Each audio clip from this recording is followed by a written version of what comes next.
নমস্কার, আপনি প্রসাদ বাবু? হ্যাঁ, কিন্তু ভাই আপনাকে আমি চিনতে পারি। সমরেশ, সমরেশ বাবাজি হুজুর, আমার দুর্গা শঙ্করদের কথা ভাই। সূর্য, আপনি সমরেশ বাবু, বসুন ভাই বসুন। আমি কিন্তু কল্পনা করতে পারিনি আপনি আমাদের এখানে আসবেন। কি হলো ভাই, দাঁড়িয়ে রইলেন কেন? বসুন। আপনি আমাকে তুমি বলবেন, কারণ আমি গুহার জামাই। হুজুর, গুহার জামাইয়ের সঙ্গে আপনি কি করার কোন মানে হয় না। তাছাড়া সমরেশ বাবাজি বিদ্যায়, বুদ্ধিতে, বংশ মর্যাদায় না দেখা। ওরা ঠিক কথাই বলেছে। আপনি শুধু আমাকে বয়সে বড় নন, গ্রাম সম্পর্কে আপনি আমার সালা আইনের সম্বন্ধে। তাই বলো সমরেশ, তোমার সঙ্গে আপনি আপনি করে কথা বলার কোনো মনে হয় না। কি হলো ভাই, তুমি দাঁড়িয়ে রইলে কেন? বসো। না না, আমি এই বেশ আছি। হ্যাঁ, আপনার সামনে প্রশ্ন হলে বুকের পাটা থাকা চাই হুজুর। আপনি যে সাহেব মানুষ, বিলেত ফেরত ব্যারিস্টার। আপনার বড্ড বেশি ভাই বাকেন। ব্যাপার সমরেশ, কি মনে করে রেখেছো বলো? না মানে আপনার সঙ্গে একটু পরিচিত হতে এলাম আর কি। তাই নাকি? কিন্তু আমার কিন্তু তার মনে হচ্ছে না সমরেশ, নিশ্চয়ই কোনো বৈষয়িক কাজে এসেছো, তাই না? না মানে দেখো সমরেশ বাবাজি, নিজেকে তুমি যতই বুদ্ধিমান মনে করো না কেন, হুজুরের কাছে এখনো তুমি দুগ্ধ বসে শিশু। হুজুর তোমাকে এক হাতে কিনে অন্য হাতে বিক্রি করতে পারে না। বাস্তব কথা আপনাদের শহরে দাঁড়িয়ে গেছেন, আশা করি ভবিষ্যতে সাবধান হবেন। আজকে হুজুর আমাদের ক্ষমা করে দেবেন, এই আমরা চুপ করলাম। বলো সমরেশ। দেখুন দেবীরা, সর্বশেষ জমিটা সম্পর্কে আমি আপনার সঙ্গে একটু আলোচনা করতে চাই। কিন্তু সমরেশ, তোমাদের সদিচ্ছার উপর আমার ঠিক স্থান নেই। একটু আগে খবর পেলাম তোমার লাঠি নিয়ে চলে ধান ক্ষেত্রে ছিল।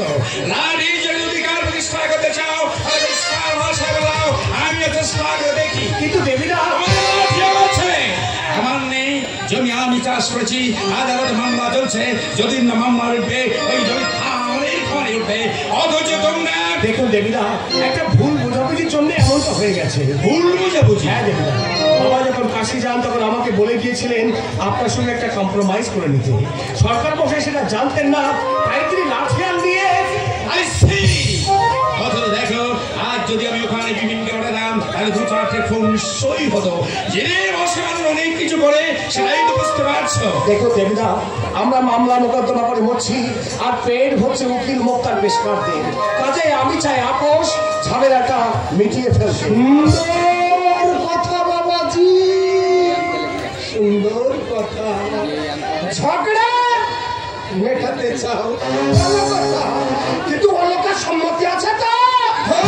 অলকাই হচ্ছে জমিদারির আসল মালিক।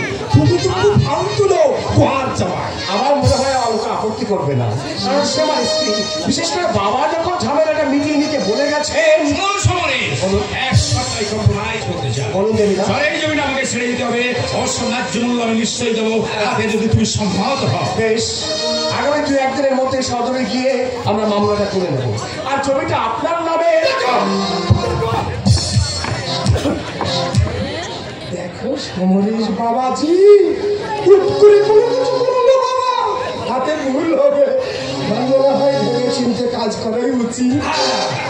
আর তাছাড়া বাপু, তুমি হচ্ছে ঘর জামাই। তোর শ্বশুর যখন তোমাকে কিছু কিছু দিয়ে যায়নি, তুমি বা কেন ঘোড়া দিকে ঘাস খেতে যাচ্ছ?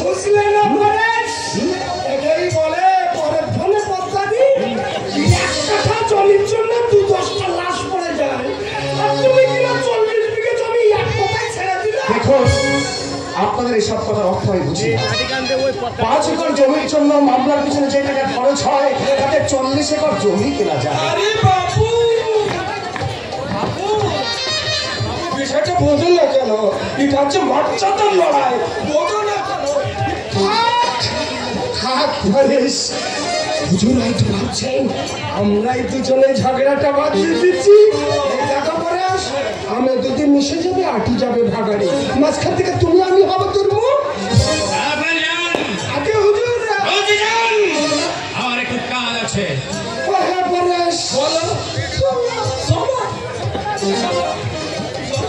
আসল কথা হচ্ছে, বুদ্ধি থাকলে মানুষ কি আর ঘর জামাই থাকে?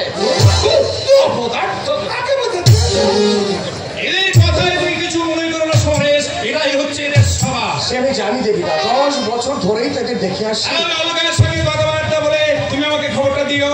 আমি যখন আপনাকে কথা দিয়েছি আমার কথা নড়চড় হবে না, অলোকের উপর সেই দাবিটুকু তো আমার আছে দেবীরা। তোমার ব্যবহারে সত্যি আমি মুগ্ধ সমরেশ।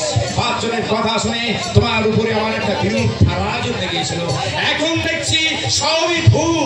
দেখুন দেবীরা, জমিদারির মার্কেট আমি বুঝি না, তবে এটা বুঝি মামলার পিছনে যে টাকা খরচ হয় তা দিয়ে দেশের অনেক উন্নতি করা যায়। এরকম পরিকল্পনা আছে নাকি তোমার? আছে দেবীরা, হাজার হাজার নিরান্ন চাষি অভাবের কারণে মাথা তুলে হচ্ছে, পেটে নেই ভাত, পরনে নেই কাপড়, রোগে ঢুকছে না ওষুধ।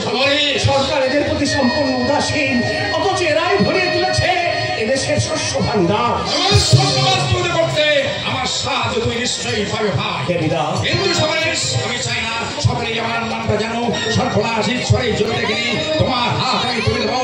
যদি পারো ওই অভাগা চাষিদের সময় আপনি তো বহুত দেবীরা। আমার কর্তব্য। দেবীরা, এই সব কথা যদি সুলোকসাদের ঠকে একদিন আমরা উদার করতে পেরেছি, প্রায় যুগে আমার বিরাসের অর্থ আজ দিন সুদের পায়ে সরে, আজ দিন সুদের পায়ে রয়েছে। আজ যদি আমরা এই দিকে না তাকাই তাহলে মহাকালের ইতিহাস আমাদের কোনদিন ক্ষমা করবে না। ক্ষমা করবে না, ক্ষমা করবে। আমার আবাল্যের স্বপ্ন সার্থক করতে একজন সঙ্গী অন্তত আমি পেলাম। অলকা চায় না আমি চাষি মজুরদের সাহায্য করি, কিন্তু ওরাও তো মানুষ, ওদের তো আছে খেয়ে পড়ে মানুষের মতো বেঁচে থাকবার অধিকার, বেঁচে থাকবার অধিকার।